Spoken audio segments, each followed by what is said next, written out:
Welcome to the deep dive. If you've ever found the whole topic of human personality, well, a bit confusing or dense, you are definitely in the right place today. We're going to unpack a really comprehensive scientific framework, drawing directly from a key chapter in Kaplan and Sadock's textbook. It's all about personality and its disorders.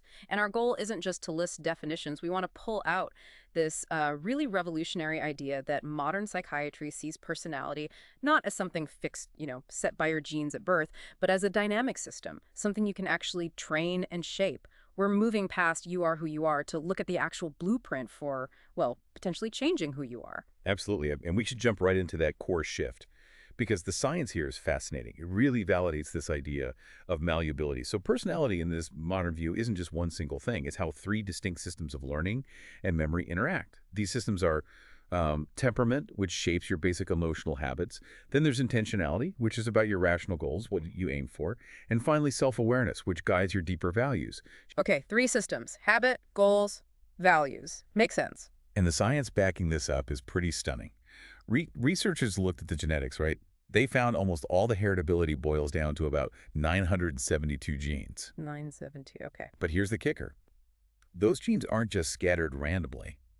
They organize very neatly into three networks that map almost perfectly onto those three systems: temperament, intentionality, and self-awareness. Wow, okay. So the genetics actually line up with this three-part structure. That's pretty compelling. All right. But you mentioned something about an evolutionary angle in the sources that caught my eye. Exactly. This is where it gets even more interesting. They compared our human genome to Neanderthals and chimps. They found 267 genes that are unique to us, modern Homo sapiens. To meet us? And most of these unique genes are what they call long RNA regulatory genes. Now, that sounds technical, but basically, they don't build proteins directly. They act like master switches. Okay. They organize how other genes get expressed. And guess where these unique human genes are most active? Let me guess. The self-awareness network. Bingo. Overwhelmingly active in the self-awareness network. So our most recent evolutionary upgrades, so to speak, are heavily invested in self-awareness. That really suggests that this capacity is, well, fundamental to what makes us human, to a healthy personality. It strongly suggests a pretty profound evolutionary leap, maybe finishing up only around 100,000 years ago. Yeah. It gave us this unique ability for reflective thought, creativity, self-consciousness. Right. Okay, so let's dig into this framework more. If personality isn't fixed, how do we define it then, according to this model? The definition they use is really key. Personality is the dynamic organization of those biopsychosocial systems. Dynamic organization, meaning it changes, it adapts. Precisely. It's how a person uniquely shapes and adapts to their environment, both internal and external, as it changes over time. It's always learning, always adjusting. And this dynamic organization, it rests on those three components you mentioned earlier. Yes. First up is temperament. Think of this as your emotional core. It's largely heritable, your basic disposition.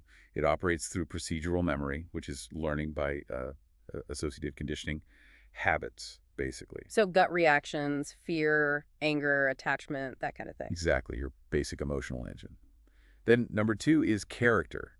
This is more the conceptual core. It's the rational, intentional part, your mind's sort of self-government system. Okay, so this involves those intentionality and self-awareness networks you talked about, dealing with goals, values, concepts. Right. It's about conscious goals and values. And finally, the third piece is identity. This is the narrative self, the story you build about who you are. Ah, the story we tell ourselves. Yeah, it's cultivated in your autobiographical memory. Scientists sometimes call this autonoetic consciousness, your ability for mental time travel, reflecting on your past and imagining your future. Identity integrates your emotional drives from temperament with your goals and values from character across your life story. Okay, temperament, character, identity. Let's break down temperament first, that emotional core. The sources highlight four major traits, right? And they're dimensions, not boxes. Correct. Quantitative dimensions. Everyone falls somewhere in each of the four. They're universally recognized and moderately heritable. So the first one is harm avoidance, or HA. This sounds like the worry system. You're biased towards inhibiting behavior when faced with punishment or uncertainty. Basically, fear. That's a good way to put it. High HA individuals tend to be more pessimistic, fearful, maybe shy, easily fatigued. And low HA. Those are your carefree, daring, energetic, optimistic types. And the neurobiology is pretty clear here. High HA is strongly linked to serotonin activity. Okay. which is why SSRIs, antidepressants that target serotonin, often help with anxiety and fearfulness. They're directly modulating that system. Precisely. It targets that specific temperament dimension. It makes total sense. Okay, dimension number 2. Novelty-seeking NS. So if HA is the brakes, NS is the accelerator. The bias towards exploring new things, seeking rewards, linked to maybe anger or exploration. It's exactly the exploratory drive. And this one is all about dopamine. Specifically, those mesolimbic and mesofrontal pathways involved in reward and motivation. So high NS people are. Often quick-tempered, impulsive, maybe extravagant or disorderly. They crave stimulation. Low NS individuals, they're more cautious, reflective, maybe orderly, don't need constant excitement. You can really picture the extremes. High HA, low NS person avoids risks. High NS, low HA person might be skydiving. Or starting multiple projects at once, yeah. Yeah. It's that drive. Okay, third dimension, reward dependence, RD. This sounds like the social glue, maintaining behavior based on social cues, approval, attachment. That's it. Deeply tied to our attachment system. High RD individuals are often sentimental, sensitive to others' feelings, maybe dependent, but also warmly sociable. They value connection. And the neurobiology. This one's linked to norepinephrine and also, interestingly, oxytocin. Higher plasma oxytocin levels correlate positively with higher reward dependence scores. The bonding hormone? Makes Yeah. sense. And low RD people. They tend to be more practical, maybe tough-minded, objective, detached, less swayed by sentiment or social approval. Right. And the last one, persistence, PS. Ah, persistence. This is pure grit. It's your bias for maintaining behavior, even when rewards are infrequent or you face frustration. Think ambition, determination. So high PS people are the hardworking, determined types. Maybe perfectionistic. Definitely. They stick with things. Neurobiologically, it's linked to the ventral striatum and resistance to extinction, the ability to keep going even when the reward isn't always there. That's crucial for long-term goals. It defines ambition, really. Okay, 4 dimensions. Harm avoidance, fear inhibition, novelty seeking, exploration impulse, reward dependence, attachment social, and persistence, grit ambition. That clarifies temperament. Now let's move to character. You call it the mind's self-government. If temperament is the raw emotional energy, character is how we channel it. Exactly. It's the driver managing the engine. And it also has measurable traits, typically broken down into 3 main ones, acting like the executive, legislative, and judicial branches of your internal government. Okay, intriguing analogy. Let's start with the executive function. Self-directedness, or SD, what's that? SD is basically your competence in adapting your behavior to reach goals that you have chosen. It's about responsibility, purposefulness, resourcefulness. So being effective in managing yourself and your life. High SD means you're responsible, maybe resourceful, realistic, and the source mentioned self-accepting. Yes, self-accepting is a key part of high SD. It's not just about willpower. It's about realistic self-assessment and taking responsibility. Low SD individuals, conversely, tend to be blaming, feel helpless, maybe unreliable, and struggle to accept responsibility for their actions. Okay, I see the distinction now. It's not just having goals, it's the ability to regulate yourself to actually achieve them. Mastering impulses, not just having them. Precisely. Then we have the legislative function. Cooperativeness, QCO. This is your ability to get along with others, essentially. Identifying with and accepting other people, making and following social rules. So high CO means you're generally tolerant, empathic, compassionate, principled. You work well with the social contract. Exactly. You see yourself as part of society. Low FIO, on the other hand, manifests as intolerance, being self-absorbed, perhaps opportunistic, maybe even revengeful. Difficulty seeing things from others' perspectives. Right. And you mentioned something crucial earlier about these character traits. Yes, and this is probably one of the most important takeaways for understanding personality disorders. The research consistently shows that low scores on character traits, especially self-directedness and cooperativeness, are the common denominator. They are the core features shared across all diagnosed personality disorders. Wow. So it doesn't matter as much what your temperament profile is, high novelty seeking, high harm avoidance, whatever. If your SD and CO are low, that's where the significant pathology lies. That's the central finding. You could have any mix of temperament traits, but if you lack the capacity to effectively direct yourself and cooperate with others, that inability to self-govern is the core problem. That is a huge insight. Okay, what's the third character trait, the judicial function? That's self-transcendence, or ST. This one is fascinating because many earlier, more materialistic models of psychology completely missed it or dismissed it. Self-transcendence, what does that actually mean? It's the capacity to see yourself as, well, part of something larger than just your individual self, Hmm. part of the universe, connected to nature, having spiritual feelings, or a sense of unity. So like finding meaning beyond the self. Exactly. And the sources really emphasize its importance. High ST is actually a major predictor of healthy personality development and maturation. It's associated with qualities like altruism, humility, spiritual acceptance, contemplation, hope, faith, love. It provides the overarching values that help integrate your habits, temperament, and goals. Character. Interesting. So low ST would be more pragmatic, materialistic, maybe controlling, focused only on the individual. Typically, yes. Yeah. More conventional, perhaps, less concerned with those bigger picture existential or spiritual aspects. Okay, so temperament provides the emotional color, character provides the self-regulation and social skills, and self-transcendence provides the overarching meaning or values. That's a great summary of the model. So if the core issue in personality disorders, or PDs, is this poor character development, especially low SD and CO, let's connect this back to the clinical picture. How does the DSM-5 define a PD? Right. The DSM-5 definition points to an enduring, inflexible, and pervasive pattern of inner experience and behavior. It deviates markedly from cultural expectations, causes significant distress or impairment in functioning, and typically traces back to adolescence or early adulthood. Enduring, inflexible, pervasive. Got it. And how do the familiar DSM clusters map onto this temperament framework?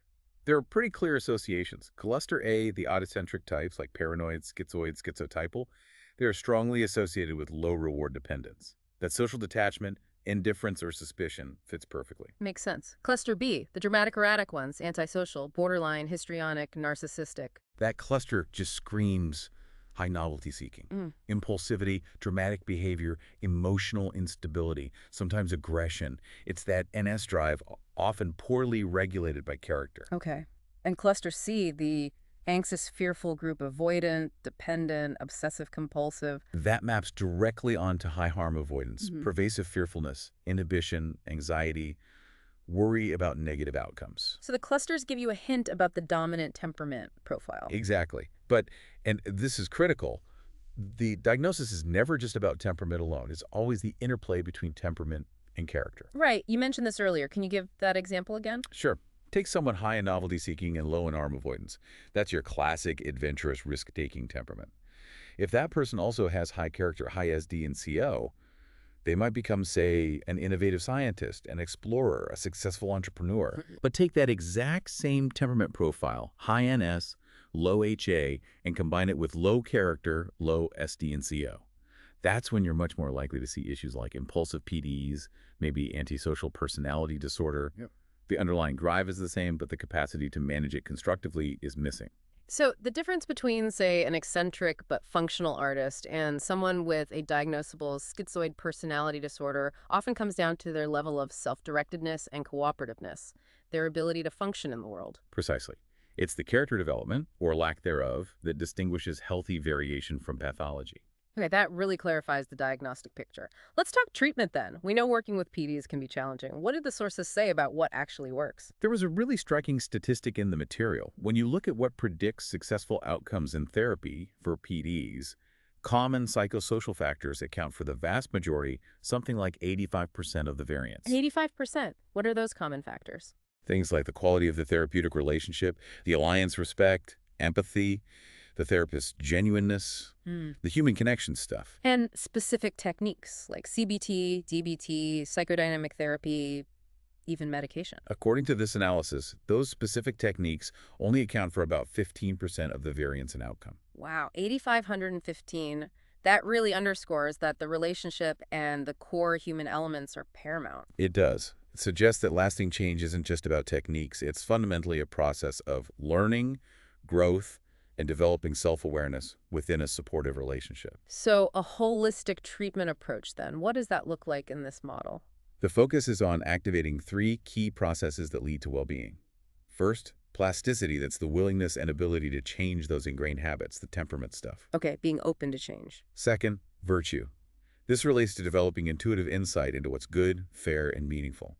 This is guided heavily by self-transcendence, finding those higher values. Finding your moral compass, almost. In a way, yes. And third is creative functioning. This is about achieving coherence, getting your habits, your goals, and your values all aligned and working together congruently. Plasticity, virtue, creative functioning. How do therapists actually help someone cultivate this, especially the self-awareness part? The process is often described as an upward spiral of developing self-awareness. It happens in stages.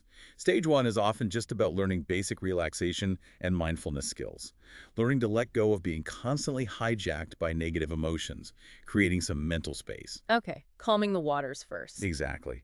Stage 2 involves developing metacognition, or deeper mindfulness, becoming what they call allocentric or other-centered. It's about learning to observe your own automatic thoughts, feelings, and impulses without immediately reacting or judging them. Like cultivating an internal good parent, understanding and compassionate towards your own struggles. Observing yourself without judgment, that sounds like a key step. It is. And then the real transformation often happens in stage 3. Contemplation. This isn't just observing thoughts, it's gaining direct insight into your deepest, often pre-verbal schemas, those core beliefs and relational patterns formed very early on. Wow, getting to the root. Yes. And accessing this level often awakens deeper feelings, maybe ones that have been buried, like hope, genuine compassion, awe, reverence. This is where true character transformation can happen, integrating the whole system: temperament, character, identity. That definitely sounds like deep, probably long-term work. So where does medication fit into this picture? You mentioned as part of that 15%. Right. Pharmacotherapy is seen primarily as a tool to help stabilize the system, making the learning process possible. It mainly targets the temperament dimensions. Like the SSRIs for high harm avoidance we talked about? Exactly. Or sometimes mood stabilizers like lithium or valproate might be used to manage the extreme impulsivity or aggression linked to high novelty seeking, especially in cluster B disorders. So meds help manage the symptoms enough for the person to engage in the deeper work. That's the idea. They can reduce the emotional noise, making it easier to learn self-regulation and develop insight. But medication is almost never a cure on its own. It doesn't build character strengths or foster self-awareness. It's a temporary support, not a substitute for the actual work of personality development. Got it. So zooming out one last time, the big picture here is that personality growth, maturation, becoming integrated, it's all fundamentally about expanding self-awareness. That's the core message. Yeah. Developing that capacity allows you to consciously weave together all those different threads: your emotional habits from temperament, your rational goals from character, and your transcendent values from self-transcendence into a coherent, functional, and meaningful whole. And that coherence, that integration, links back to self-transcendence again, doesn't it? It really does. The source material makes a strong point that pursuing purely materialistic goals, which is characteristic of low self-transcendence, often leads to disappointment. Why is that? Because, fundamentally, pure self-interest tends to be insatiable. There's never really enough. The drive just keeps going. So striving only for personal gain, focusing only on the individual self, is ultimately kind of empty or unsustainable. That's the implication. The path towards real coherence, towards psychological health and lasting happiness, seems to require acknowledging and cultivating that deeper need for self-transcendence, recognizing that we're not isolated individuals, but part of something larger. Accepting that we are, as the source puts it, embodied, embedded, inactive, and extended, Right. interconnected, and finding meaning through participating in something greater than just ourselves. That's quite a profound takeaway, rooted right there in our biology and evolution. It really is. It suggests our own genes are pointing us towards connection and meaning beyond the self. Thank you for taking this deep dive with us into the structure of personality. We hope this knowledge serves you well.